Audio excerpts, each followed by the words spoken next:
Hi, my name is Darren, and my story will have you asking, am I blowing smoke about popes and anti-popes? Hi, my name is Gina, and tonight, well before Ricky Martin ever existed, I'm going to tell you how people in colonial Williamsburg were living la viva voce. Hi, my name is Drew. I'm going to tell you about the tragic end of a popular political figure. Wow, what does all this have to do with election?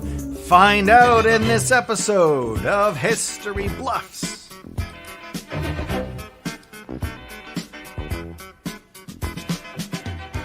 Hello and welcome to this episode of History Bluffs. It's History Bluffs, where truth is stranger than fiction.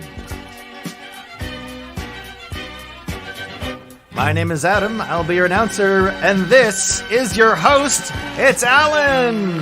Hello, welcome once again to History Bluffs, where truth is stranger than fiction. You just heard our Tech Adam. How are you, Tech Adam? Hi, Alan, I'm great. This is great. It's the election season is coming. It's so topical to be doing stories about our topic, election. About election, yes, and whomever you vote for, remember to get out there and vote. Whether it be absentee, in person, early, whatever, but make sure your voice is heard. And speaking of voices that are heard, we're going to hear some rules that pertain to today's episode. Right, Adam? Yeah, that's a great idea. This is a game show. So let me bring up the old rules card. Right, like the elections, there are rules. Historians are inspired by the topic of the day. Today's topic is election. True stories have to be factual, but the bluff story's crux of the story will have to be fictional. And if you are live watching this, do not tell us what facts are accurate or inaccurate. We want to be surprised when we find out who is a history buff and who is a history bluff. Oh, the bluff, the titular role. Exactly. And we will find out who that bluff is after three rounds, which will be depicted with our round tracker 9,000. Oh, right. Bring that up. Here comes. Prepare yourself for the technology. There it is. The round tracker 9,000. That's right. We have 3 rounds. Our first round will be a mere 75 seconds. Then we drop that time limit to 60 seconds in round 2. And then finally, our final round will be not 30 seconds, but 45 seconds. Yes?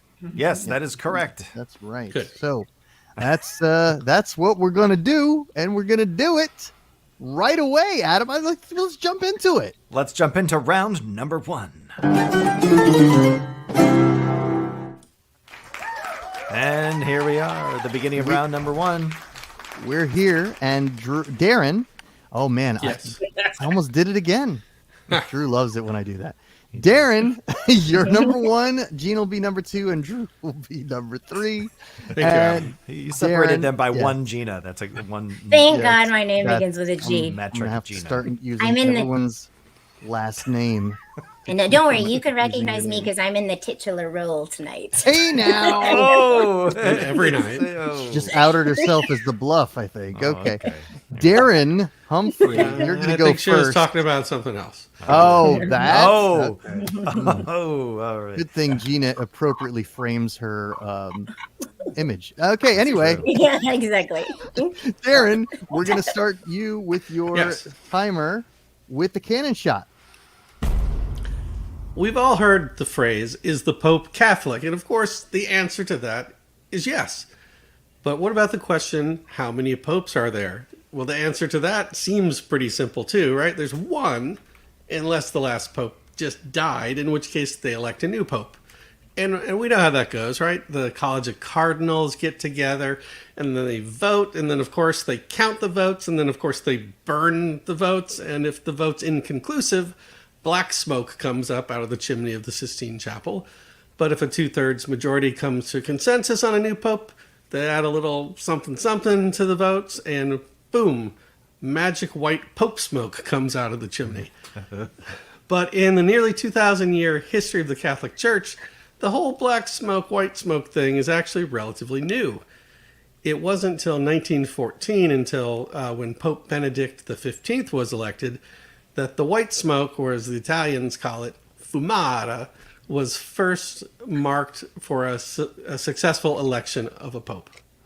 But before that, for a long period of time, from about 200 AD to the mid 1400s, the answer to the question, who's the pope, often wasn't clear at all, because at that time there were over 40 anti-popes.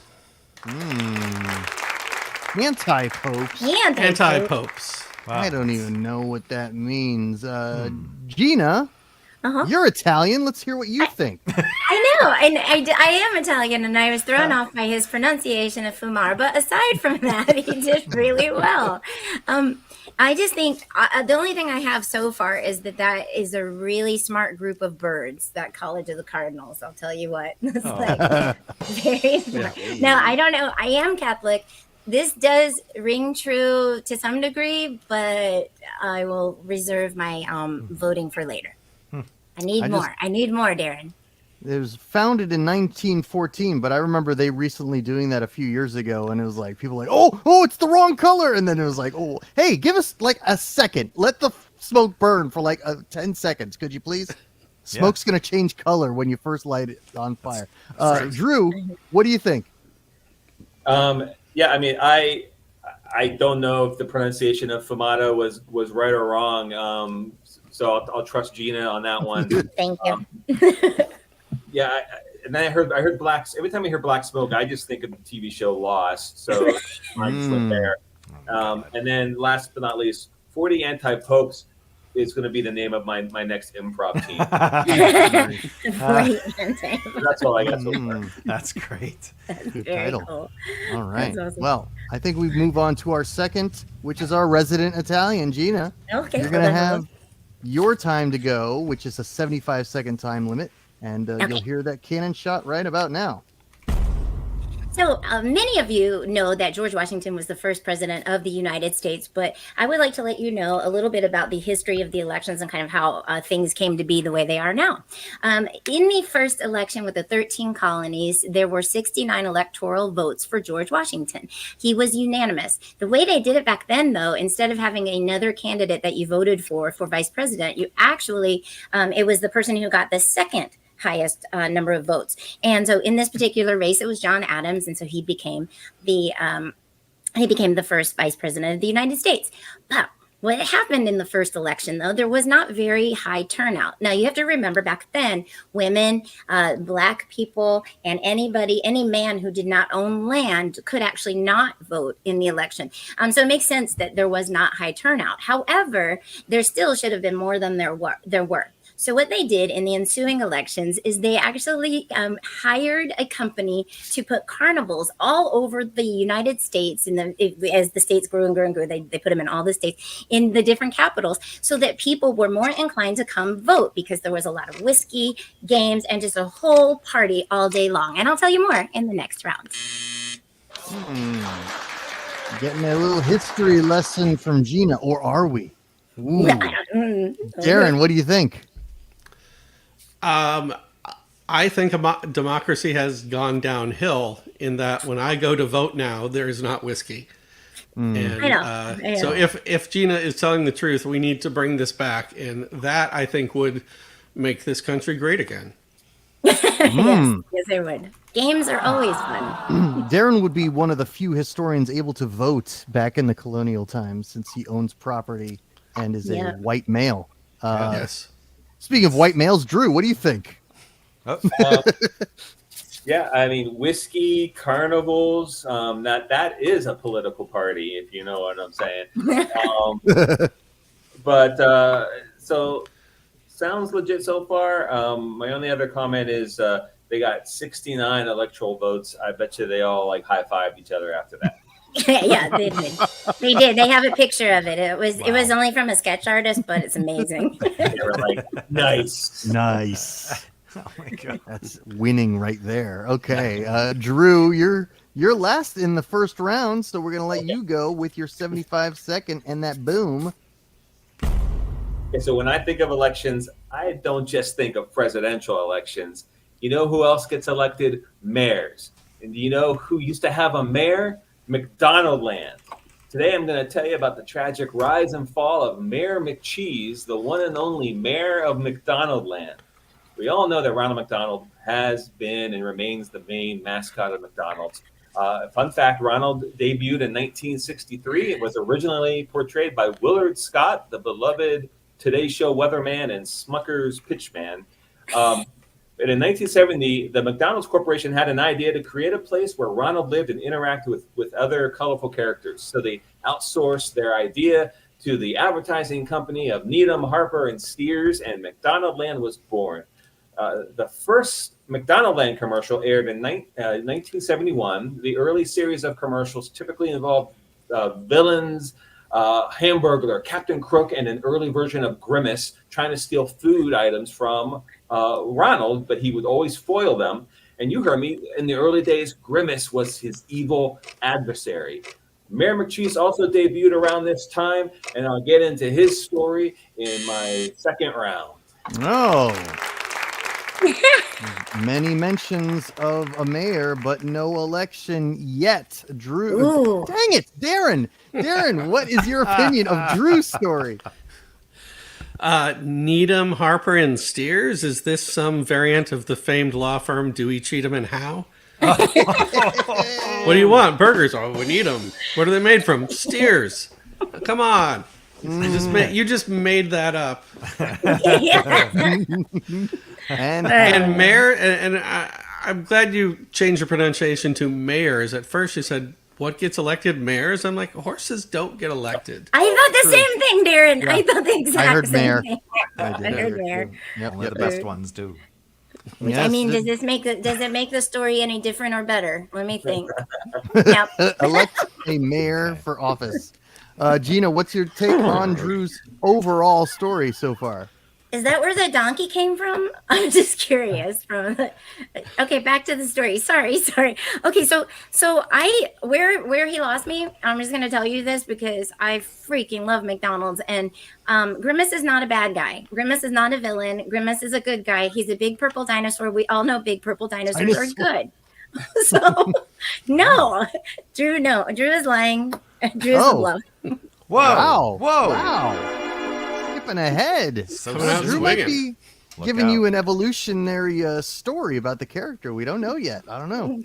Oh, maybe he turned good. Is that what you're trying to say? That's All right. what I'm saying. It could be. We don't know yet, but I'll we might continue find to out listen. in the second round, Adam. Oh my goodness, it's that time, Alan. We're going to go from here right into round number 2.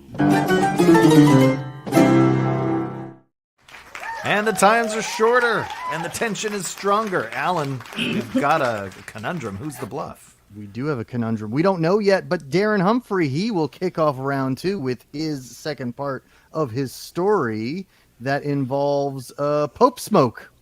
Let's do It. Now, first off, I want to say that so far nobody has put a pope and an anti-pope together to see what would happen, so we don't know if it will blow up the universe or anything. But what we do know is that the anti-popes arose for a couple of different and just frankly foreseeable reasons. Being the pope is and was a really big deal. And 1,000 years ago, being pope was like being a king or an emperor. In fact, there's the whole Holy Roman Empire thing. And that was a major driving factor in the creation of many of the anti-popes. It was just simply the struggle for power and control that's always been with mankind and politics. And then the second factor was just simply the nature of the time being so long ago. So compare a papal election 1,000 years ago to today, where, like Alan was saying, people are watching, they're like, wait, it's the wrong color smoke. This was Italy. Once a new pope was elected, it would take weeks or months for news to reach the rest of Europe. And by then, somebody else could have said, no, actually, I'm the pope. Wow. Gina, what do you think? I think that they just wanted to make one correction, that he is a king on earth. He's God's king. Thank you very much. Okay, moving on. So, you were right. Yeah, I know. Very Catholic. No, you're right about the anti-popes, but could you tell everybody in the world what anti-popes are in case they don't know what they are? Oh. They are like pretenders to the king. They are other people who claim to be the pope. Yeah, and there were some in France and things like that at the same time. Okay, I just wanted the world to know that, just in case they didn't know. Yes. But also, I don't know if I believe your story yet. You're throwing in a lot of facts, but that could also be part of your bluff. Now I'm just thinking of that sketch from The State where who is it? I think Michael Ian Black walks in and he goes, "Hey, I'm at a Pope." What a pope. Yeah. Best Pope impression ever. Pretty much it, yeah. Drew McCalman, what do you think? Yeah, I mean, this all sounds like it could be true. That's something I didn't really think about, was that they would elect somebody, yes or no, and then it would take weeks and weeks just to get that. They clearly didn't have like express mail or anything like that to help spread the word. So I don't know. This sounds legit, but Yeah, we like could be just setting us up for something crazy to happen. Could be blowing white smoke. Oh, right up the old. There we go. Okay. What? what? All right, let's look at that round tracker. We're only one into the second round. That means, Gina, you got to go. And Okay, tell your story. I that shall go. somehow Oh, wait. Yes, I involves shall. the original colonial elections. I want to hear some Okay. more. I got you. There we go. Okay. Yes.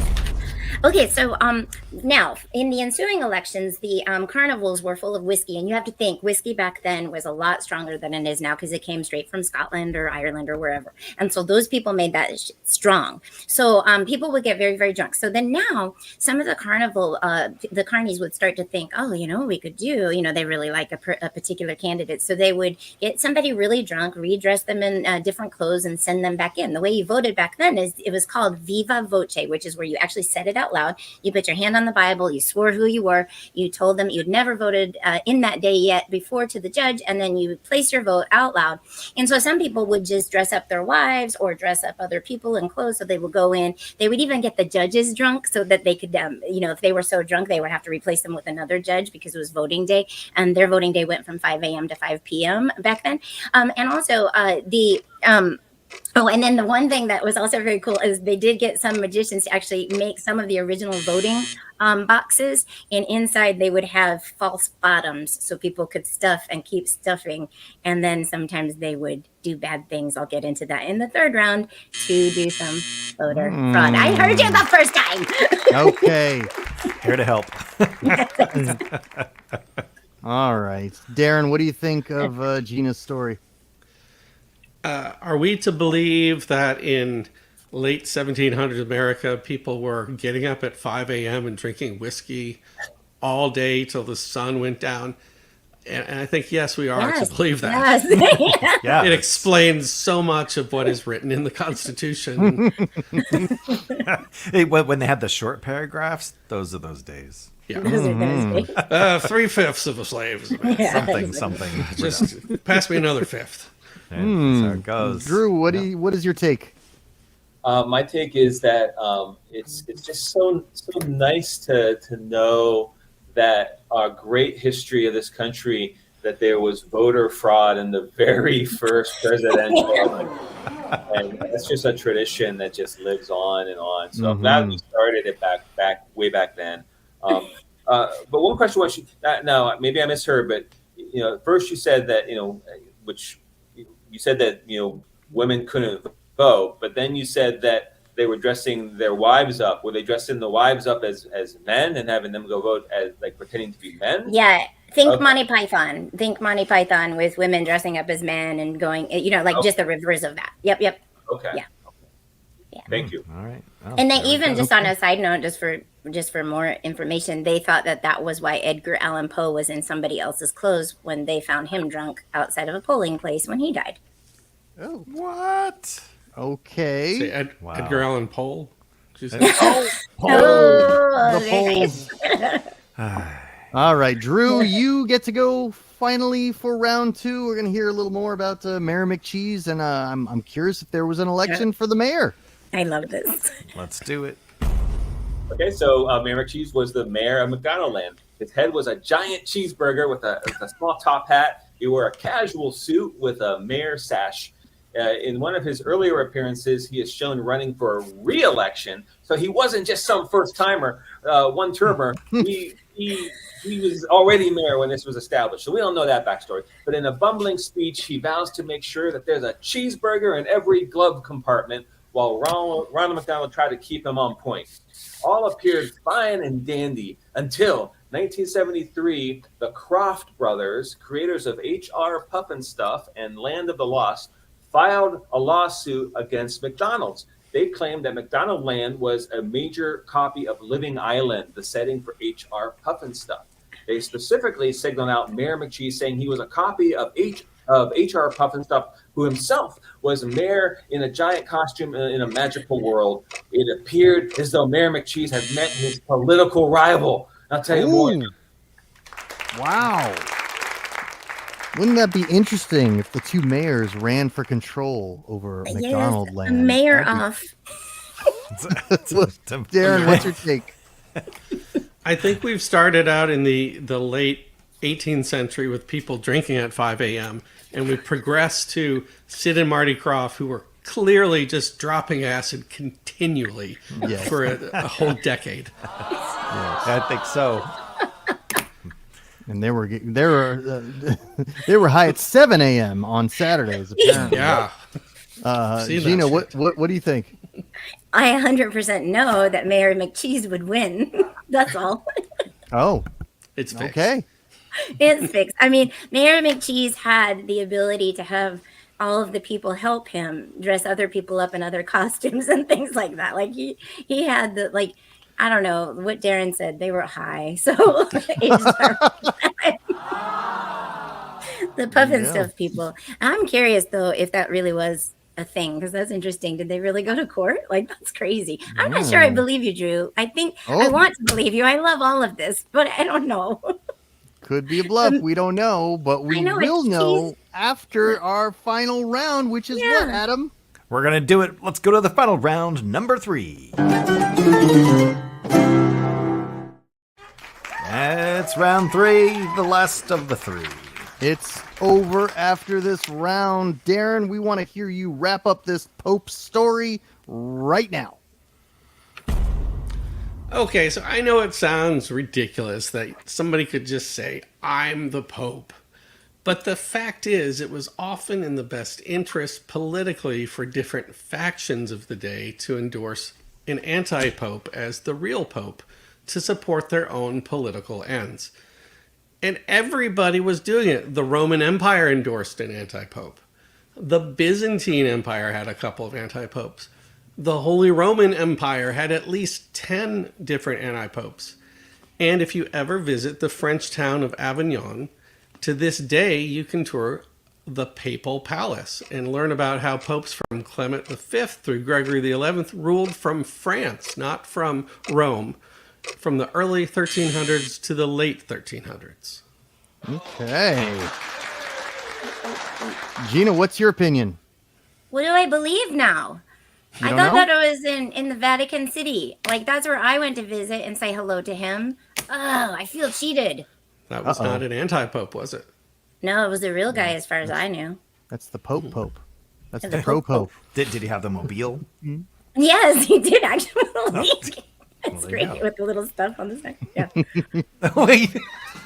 It has like a bulletproof thingy bobber. Yes. Like a Yeah. Okay.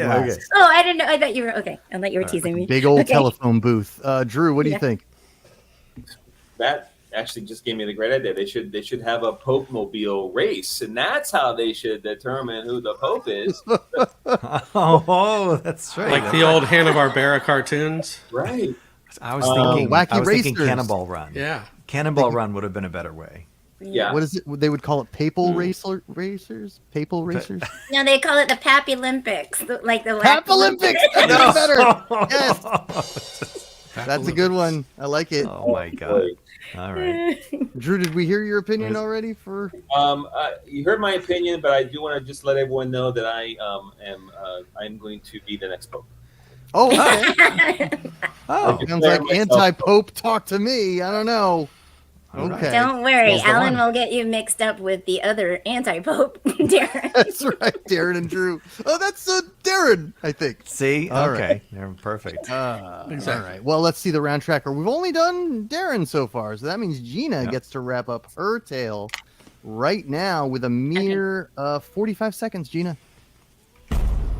It sounds ridiculous to say I vote for Washington, but a ventriloquist did in the very first election. He actually was arrested for voter fraud for that one. And just so that you know, every bit of voter fraud that was found was people were arrested for that. So I think that in this day and age, there's like a thing that everybody's like, oh, nobody gets in trouble, but people did. One of my favorite things, though, in terms of as I was looking through this whole thing, P.S. They actually did all of the buildings in Washington based on the Roman Empire. And then the other thing that I thought was really, really cool was that every single time they have the voter fraud, those people get arrested. Sometimes they'll take dead people and make them vote and everything. But since the inception of Disney World, ever since then, every single time Mickey Mouse makes it to the ballot in the write-in part and almost gets elected. Not really almost, like he's not even close, but every year he gets a bunch of votes. So that's it. On the ballot. Oh, boy. Whoa, again. We're going back to the Roman Empire. More Pope stuff. I can't get around this thing. Okay, Darren, what do you say? I don't really feel like we learned a lot new in part 3. Just some more expansion on part 2. Ask questions. And- I know things. So I don't have any new objections. Okay. Drew, what do you say? The Mickey Mouse part at the end there, that came out of nowhere. That was just a big old call. The ventriloquist part just makes me feel like Gina just thinks we're all a bunch of dummies here. Good one. That's Wow, good. jeez. Took the words out of my mouth. Yeah. Oh, I get it. Like a I get it. double. There it is. All right. Well, you know what else we're going to get? We're going to get Drew McCalman finishing up the history bluffs for today with your final chapter on McDonald Land. So in the lawsuit, the Kroc brothers stated that they had actually been approached by an ad agency years prior to have their characters star in a McDonald's campaign. That campaign never happened, and soon after, McDonaldland and its characters debuted.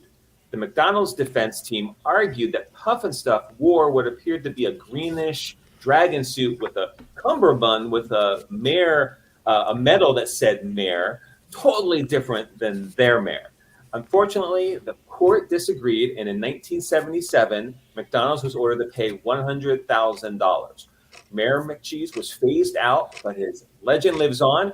He's appeared on Family Guy, Robot Chicken, and Conan, and McDonald's has even found some loopholes, allowing Mayor McCheese to make the occasional cameo once in a while.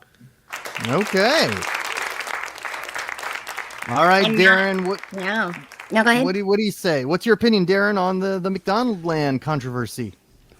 My opinion is that the Sid and Marty Krofft's lawyers, when they heard the evidence, they said, "Are you guys high?" And to which they responded, "Yes, we are high." And so they're like, "All right, I guess we'll go ahead with the lawsuit." Okay. All right. Gina, what do you think? Okay, so I just looked it up. I know we're not supposed to, but I did. The number of votes that Mayor McCheese got in regular United States elections was not as many as Mickey Mouse, but a pretty good showing each year since the 1980 Nice. election. Wow. That's We've got fantastic. crossovers with That's a right-hand Mayor camera. McCheese and the Holy Roman Empire into each other's stories today. That's interesting. Yes. But I have no idea who our bluff is, but I want to hear from our historians. Darren, who do you think is bluffing today? This is one of the first times I've wanted to say both Gina and Drew are bluffing because they both sound ridiculous, some of the things that they've said. But I actually believe the idea that somebody went and pitched something to McDonald's. McDonald's said no, and then went and did it anyway. And they went to a lawyer and said, "Hey, you can sue them if they did that." So I believe that they did go after McDonald's. So I think that means that Gina, with her voting ventriloquist and magician's boxes, is the bluffer. Darren votes That's for rude. Gina. Rude. Gina, what is your opinion? Well, I do. Okay, so I'm kind of in the same boat as Darren, where I feel like some of them had like these elements of truth, but some of them were a little bit off.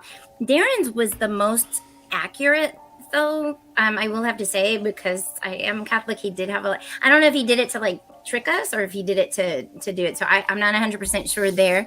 But I feel I was with Drew until Huff and Puff came in, or those people came in. Like I was like, yes, that could happen, and I wanted to see what the results were. So I am going to say Drew as well. So I don't know if that's screwing up the game, but that's what I'm saying. So there you Gina go. says it's Drew, and Darren says it's Gina. So Drew, what do you think? Man. Are you eeny, meeny, miny, mowing us? I might as well. I mean, to me, like the solution would be is to decide the Pope by giving them whiskey and letting them figure it out. That's what makes the white smoke. Okay, so I mean, just to like, I feel like maybe Darren has given us a lot of factual things, but maybe just kind of like finagled and pulled some stuff, and some of it's, it's all maybe true. So I'm gonna just say Darren is the bluff. Darren, okay, that gives us a 3-way tie. That means one of you has to be correct, right, Adam? That's correct. That means there's one winner. The person who correctly guessed the bluff wins. Oh, that's it. That's easy. Yeah. Well, it's time. I think it's time for the reveal. Alan, step off the virtual stage here. I'm going to line up with the prospective bluffers and ask the big question, because I know the truth. Was your bluff Darren? Was your bluff Gina? Or was your bluff Drew? Behold the knowledge. I know who was bluffing this whole time. And the bluff was Gina! Gina! Oh! Gina was bluffing. I was bluffing. Also means Darren guessed correctly. But Darren, you win. Gina was bluffing about this historical information about the colonial elections. What were you bluffing about, Gina? Tell us. Okay, so I was bluffing. They did the Viva Voce thing. They did do that. I was 100% bluffing about the magic trick, the ventriloquist, all the things they called me out on. So they did have these carnivals, and they did get people drunk, and they did sometimes put people in different outfits, but they did get caught. I would like to say, because there's so much controversy about all of the voter fraud, that every single part of voter fraud that was ever caught was arrested, prosecuted, all the things. You can look it up online, and it's fascinating. The things that people did. But I didn't use those because those would be truthful. These were just fake. So nice. Yeah. Okay. That's great. Well. And Darren, what are you going to do with your prize this week? You win a whole big pile of bragging rights, which is worth nothing. I'm going to go to Italy and meet the Pope. Nice. Great. Good That's idea. great. Perfect. Send him a copy of this. Yeah. Okay. Good thinking. Adam, let's wrap it up. All right, let's wrap it up. Alan, thank you so much for hosting this wonderful episode of History Bluffs about election. And Darren and Drew and Gina, thank you all so much for being a part of this. We've laughed and we've learned, just like every week when we stream on YouTube and Twitch and Facebook, and you can listen where your audio podcasts are available. We'll see you next time.